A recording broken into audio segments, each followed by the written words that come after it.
बिस्मिल्लाहिर्रहमानिर्रहीम। अस्सलाम वालेकुम नाज़रीन, मैं हूं आपका होस्ट अहमद फवाद। अहम खबरों के साथ आज की व्लॉग में आपकी खिदमत में हाजिर हुआ हूं। सबसे पहली बड़ी ब्रेकिंग न्यूज़ तो ये है कि बिल आखिर वो काम हो गया है। कांग्रेस ने अमरीकी सदर ट्रंप के जो इख्तियारात है ना वो महदूद कर दिए हैं और अमरीकी सदर जिन्हें अक्सरियत हासिल थी कांग्रेस में, वो अक्सरियत उनसे अब छीन चुकी है, क्योंकि ये वोटिंग की बुनियाद पर होता है और अक्सरियत अब अपोजिशन के पास है। डोनाल्ड ट्रंप अब चाह कर भी ईरान जंग के मामले पर कोई जो फैसला है वो नहीं कर सकेंगे और बहुत जल्द जो नाकाबंदी की गई है अमेरिका की जानिब से अब नए हरमुज पर, वो नाकाबंदी भी खत्म होने जा रही है। कुछ अहम तीन तफसीलात इस वाले से आपके साथ शेयर करूंगा। साथ ही साथ आपको ये खबर भी दूंगा कि G7 ममालिक का भी एक बड़ा इंपॉर्टेंट इजलास हुआ है और इस इजलास में भी अब नए हरमुज को खोलने के हवाले से एक मुश्तरका जो एलामिया है वो जारी किया गया है। इस एलामिये के बाद डोनाल्ड ट्रंप के ऊपर मजीद जो प्रेशर है ना वो बढ़ चुका है। साथ ही साथ आपको ये खबर भी दूंगा कि अमेरिकी कांग्रेस के अंदर से ही एक रिपोर्ट शाया की गई है और इस रिपोर्ट में ये बताया गया है कि अब तक अमेरिका को जंग में कितना नुकसान हो चुका है।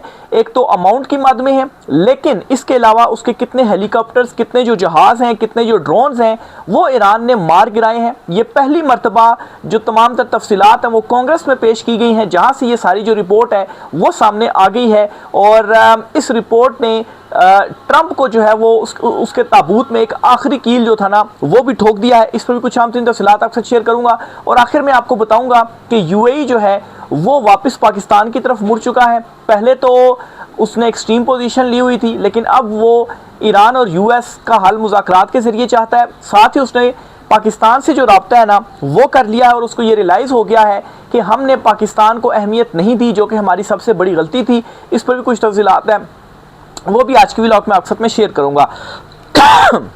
माफ़ कीजिएगा।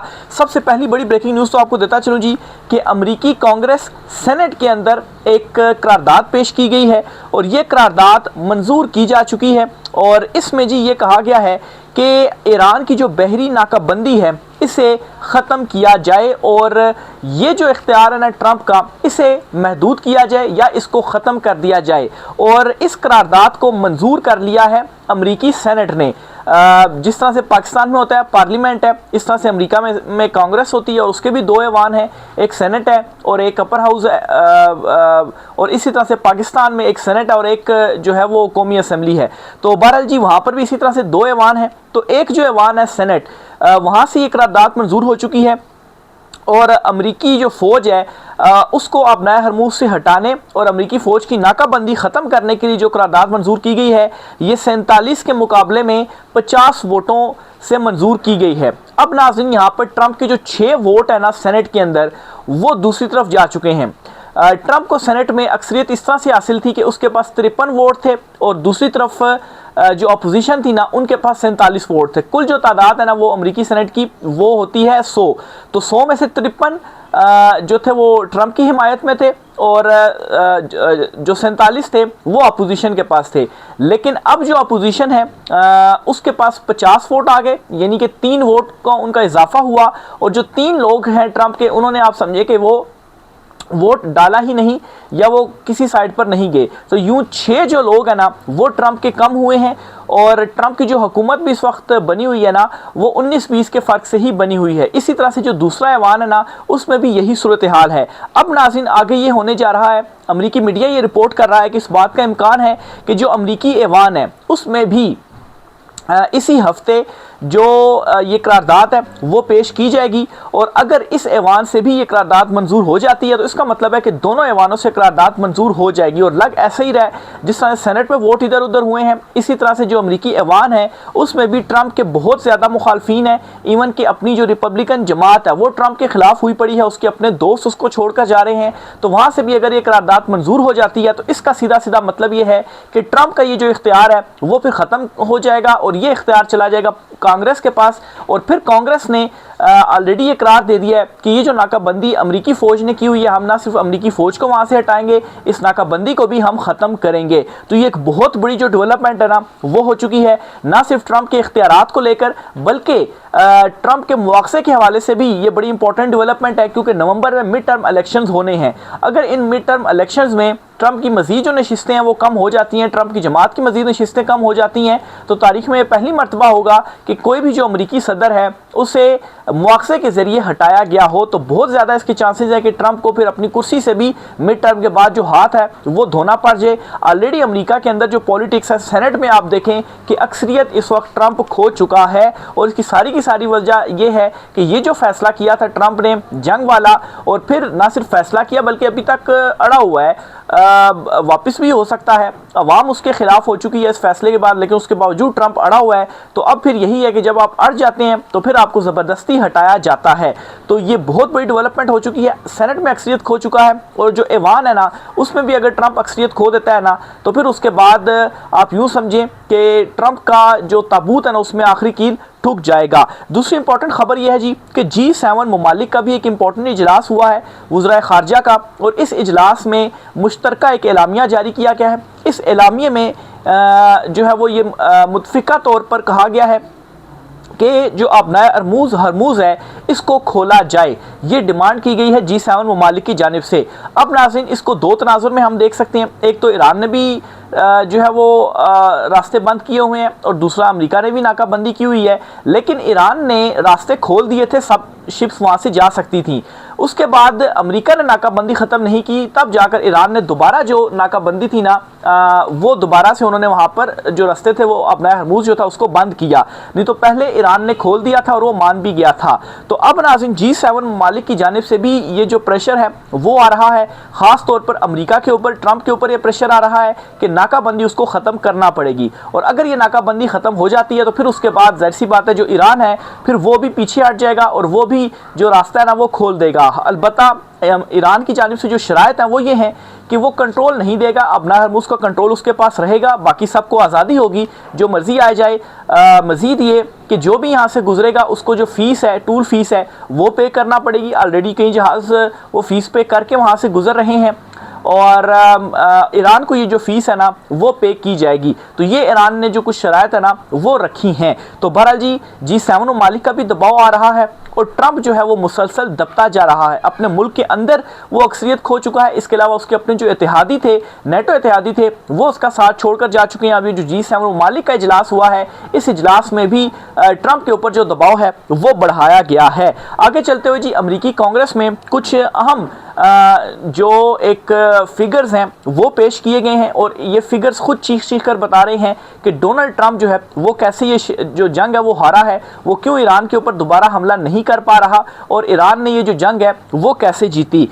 इस फहरिस्त में जी एक ये फहरिस्त पेश की गई है अमरीकी कांग्रेस में, और इसमें जी अब तक जंग में होने वाले जितने भी नुकसानात थे अमरीका के वो उसकी जो डिटेल्स हैं वो लिखी गई हैं। अच्छा, एक तो नुकसान वो हुआ है कि जो अमाउंट की शक्ल में है कि कितने बिलियन डॉलर्स जो हैं अब तक जंग में झोंक चुका है, या कितने का सामान झोंक चुका है, या उसकी अपनी जो कंपनीज हैं अमरीकी कंपनीज उनको कितने बिलियन डॉलर्स का जो नुकसान है वो हो चुका है। कल एक फिगर सामने आई थी कि 25 बिलियन डॉलर्स जो हैं वो अमरीकी कंपनीज को इस जंग के दौरान जो नुकसान है वो हो चुका है। दुनिया को भी इसमें खासा जो नुकसान है वो हुआ है, तिजारत जो रुकी हुई है। तो ये सारी चीज़ें अलहदा हैं। जंग में आमने सामने जो नुकसान हुआ है, जो जहाज़ मार गिराए हैं, जो टैंक्स मार गिराए हैं, जो हेलीकॉप्टर्स मार गिराए हैं, जो ड्रोन्स मार गिराए हैं, इसकी डिटेल्स पेश की गई हैं। इन डिटेल्स के मुताबिक जी F-15 ईगल ये F-15 ईगल ये अमेरिका का जहाज़ है, जंगी जहाज़ है।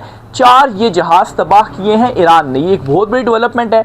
फिर इसी तरह से अमेरिका का सबसे जदीद तरीन जहाज़ F-35 ये जहाज़ जो है वो भी ईरान ने तबाह किया है, और इसकी तादाद है 1। यानी कि ये जो F सीरीज़ के जंगी जहाज़ हैं ये टोटल 5 ईरान की जानिब से तबाह किए गए हैं, इनको निशाना बनाया गया। फिर इसी तरह से अगर टैंकर्स की बात की जाए तो 7 टैंकर्स ईरान की जानिब से तबाह किए गए हैं अमेरिका के। फिर इसी तरह से अगर हेलीकॉप्टर्स की बात की जाए तो हेलीकॉप्टर्स में भी मुख्तलिफ इसमें सीरीज़ आई हैं सामने, लेकिन कुल मिलाकर जो हेलीकॉप्टर्स थे वो 3 हेलीकॉप्टर्स थे जो कि ईरान की जानिब से तबाह किए गए हैं। फिर इसी तरह से मुख्तलिफ इकसाम के जो ड्रोन्स हैं, 25 मुख्तलिफ इकसाम के जो ड्रोन्स हैं वो ईरान की जानिब से तबाह किए गए हैं अमेरिका के। तो ये सारा वो नुकसान है जो अमेरिकी कांग्रेस के अंदर फिगर्स सामने आई हैं, और इसकी तो मतलब खुद अमेरिका की तरफ से जो तस्दीक है ना वो हो गई है कि ये सारा जो नुकसान है वो ईरान ने हमें पहुंचाया है।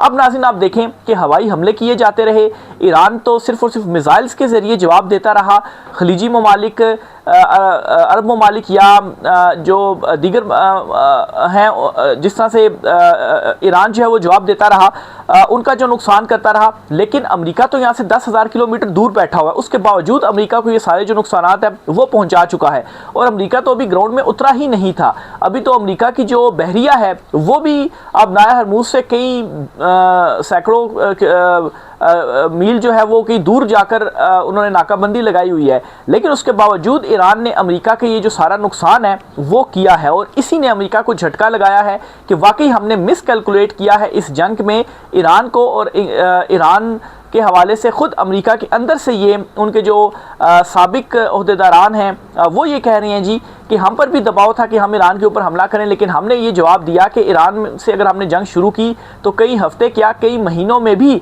हम ईरान से जंग नहीं जीत पाएंगे। तो इसलिए उस टाइम तो इनकार कर दिया गया, लेकिन ट्रंप ने फिर इनकार नहीं किया, और ट्रंप ने जो हमला है वो किया, और फिर उसके अब जो नताइज है वो भुगत रहा है कि ना वो आगे जो जाने जोगा रहा, ना वो पीछे हटने जोगा रहा। आगे जाएगा तो मजीद उसको नुकसान होंगे। उसने ऐलान किया था ना तो हमला कर देता, कभी वो कहता है कि पाकिस्तान के कहने के ऊपर मैं ये कर रहा हूँ, हमला नहीं कर रहा, अब वो कहता है जी अरब ममालिक के कहने के ऊपर। लेकिन असल इसमें रीज़न ये है कि ईरान ने तैयारी की हुई थी, और अगर ईरान के ऊपर हमला होता तो सबसे पहले तो यूएई की बारी आनी थी, यूएई को ईरान ने नहीं छोड़ना था। और ये भी बात ठीक है कि यूएई ने फिर अमेरिका को समझाया कि हम इसकी कीमत नहीं चुका सकते, आप हमला ना करें। यानी कि दूसरे लफ्ज़ों में माशी तौर पर कहा गया कि आप ईरान को जो है वो हराने की कोशिश करें, लेकिन माशी एतबार से भी ज़्यादा जो नुकसान है वो अमेरिका को ही हो रहा है।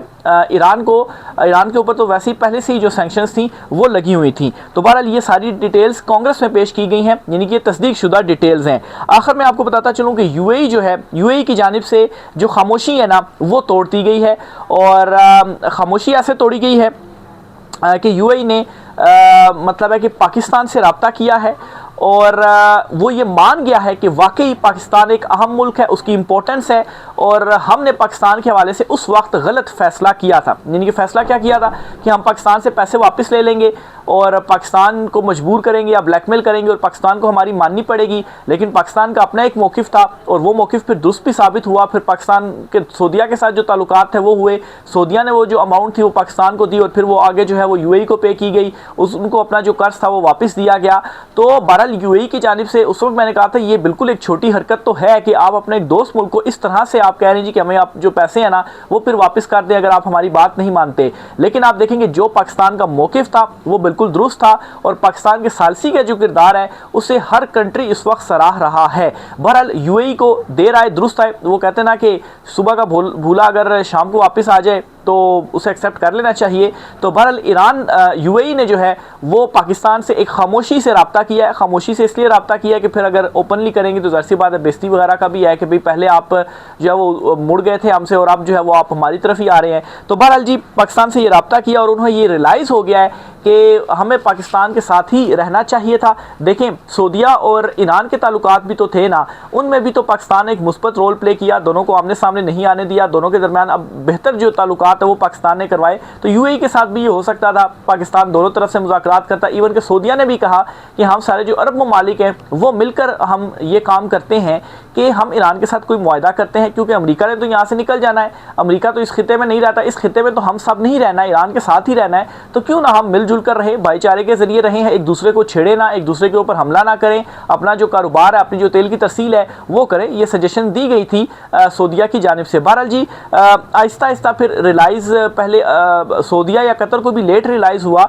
लेकिन उन्हें फिर भी यूएई के मुकाबले में जल्दी रियलाइज़ हो गया था। बहरहाल अब यूएई को भी रियलाइज़ हो गया है, और एक बड़ी पॉलिसी शिफ्ट भी आई है यूएई में, और वो पॉलिसी शिफ्ट ये है कि अब यूएई भी ये चाहता है कि ईरान और यूएस जो हैं इन दोनों के दरमियान मुज़ाकरात हों और जंग बंदी हो। ऐसा अब क्यों चाहता है यूएई? क्योंकि यूएई को ये मालूम हो गया है, उनके तोते ऐसे उड़े हैं कि अगर अमेरिका हमला कर देता ईरान पर तो जो ईरान ने यूएई से कहा था कि ये टारगेट मैंने आपके लॉक कर दिए हैं, यहाँ पर मैं हिट करूँगा, आपकी तनसीबात को तबाह कर दूंगा, तो यूएई ने इसलिए हैंड्स अप या सरेंडर किया है।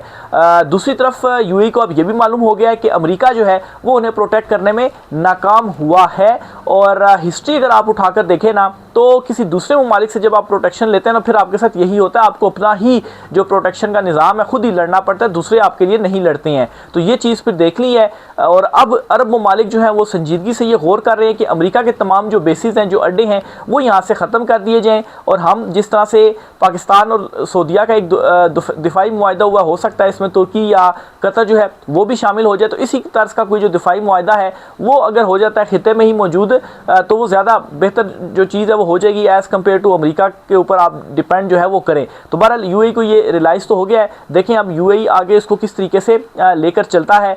और साथ ही साथ अमेरिकी प्रेसिडेंट जो हैं वो एक तरफ तो ये कह रहे हैं कि बड़ी संजीदगी के साथ जो हमारे मुज़ाकरात हैं ईरान के साथ वो आगे चल रहे हैं, लेकिन साथ ही साथ वो धमकियाँ भी लगा रहे हैं, तड़ियाँ भी लगा रहे हैं कि अगर मुज़ाकरात कामयाब ना हुए तो मैं ईरान के साथ ये कर दूंगा। अच्छा आप देखें जब से जंग शुरू हुई है ना और फिर उसके बाद जब हुई है जंग बंदी हुई है, जंग शुरू होने से लेकर जंग बंदी तक, तो उस दौरान बड़े हमले किए गए, लेकिन ईरान ने जो है वो रेजिस्ट किया, ईरान खड़ा रहा, ईरान डटा रहा। जंग बंदी से लेकर अब तक ट्रंप जो है वो डेली कोई ना कोई जो धमकी है ना, जो तड़ी है, वो ईरान को ज़रूर लगाते हैं, लेकिन अभी तक इस किस्म का कोई काम ट्रंप नहीं कर पाए हैं ईरान के अगेंस्ट। क्यों नहीं कर पाए? ईरान की एक तो तैयारियों को भी देखकर, इवन कि ईरान ने तो ये शुरू कर दिया था कि अपने टीवी चैनल्स के ऊपर उन्होंने ये दिखाना शुरू कर दिया था, अपने पब्लिक को सिखाना शुरू कर दिया था कि आप ये जो असलहा है, ये जो हथियार है, ये आप यूज़ किस तरह से कर सकते हैं, ताकि अगर ग्राउंड इनोवेशन हो, ग्राउंड के ऊपर अगर कोई हमारे ऊपर हमला किया जाता है तो आप खुद भी अपने आप को जो प्रोटेक्ट है वो कर सकें। तो ये शुरू कर दिया था ईरान ने। तो बहरहाल जी अभी तक ये एक मतलब मुस्बत भी इसको कह सकते हैं जो कि यूएई की जानिब से पाकिस्तान की तरफ वापसी उन्होंने जो यू टर्न है वो लिया है। ये जी आज कुछ आमदन तफसीलात हैं, इस वाले से मज़ीद जो भी चीज़ें होती है आपसे शेयर करते रहेंगे। राय का इज़हार कीजिएगा। आज की व्लॉग से इतना ही, इजाज़त दीजिए, अल्लाह हाफिज़।